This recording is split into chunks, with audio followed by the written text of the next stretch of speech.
Bonjour et bienvenue sur la chaîne de la bonne heure et nous allons aujourd'hui parler de la Raketa 343109. Raketa est une marque russe fondée en 1961. Elle fut nommée en l'honneur de Yuri Gagarin, Raketa signifiant fusée en russe. Survivant à la chute de l'URSS et aux privatisations sauvages grâce aux commandes militaires, son rachat en 2009 par un fonds d'investissement lui permit de revenir sur le devant de la scène. Depuis, de nouveaux modèles ont vu le jour, inspirés des montres les plus iconiques de l'histoire de la marque.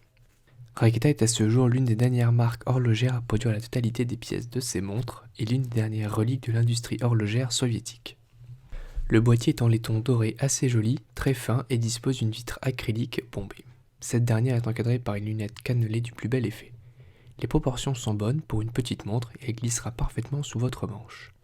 Son apparence luxueuse et raffinée ira parfaitement avec une tenue soignée. Une telle montre doit être selon moi petite et fine. Enfin, le fond de boîte possède un motif gravé et une inscription en cyrillique résistante au choc. La couronne n'est pas signée et est bien trop petite pour un remontage confortable. Le cadran est composé d'un logo Raketa et d'une inscription fabriquée en Russie. Il s'agit d'une référence un peu spéciale car elle n'a pas été produite longtemps. En effet, elle possède un boîtier de 346109, aiguille, corne, lunettes, et le cadran d'une 47130109 fabriqué en Russie et non plus en Union soviétique.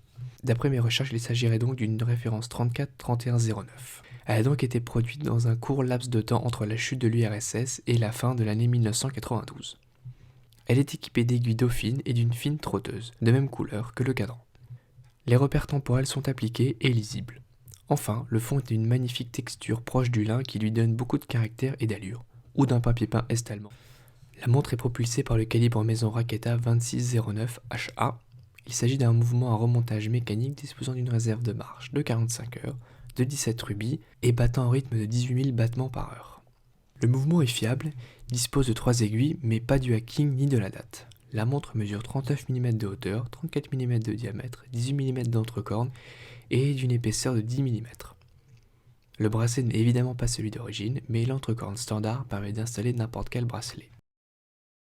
Une montre vintage inclut forcément son lot de faiblesses survenues au fil des années. Le cadran est le premier point faible de la Raketa. Il est rarement dans un état impeccable et vous verrez très souvent des taches, des brûlures de soleil, des fissures ou simplement une peinture manquante. Son deuxième point faible est le boîtier. Il est soit chromé soit doré et il est difficile de le trouver en bon état. Le plus souvent, une partie du plaquage est enlevée du boîtier. Attention également au coût de la révision. Le prix d'achat des montres vintage est souvent très bas, mais ce prix peut mener à des problèmes techniques. Mieux vaut donc acheter une montre bien révisée. Une révision peut coûter bien plus cher que la montre elle-même. Pour finir, vérifiez bien que le vieillissement de la montre est uniforme, cela confirmera bien son authenticité.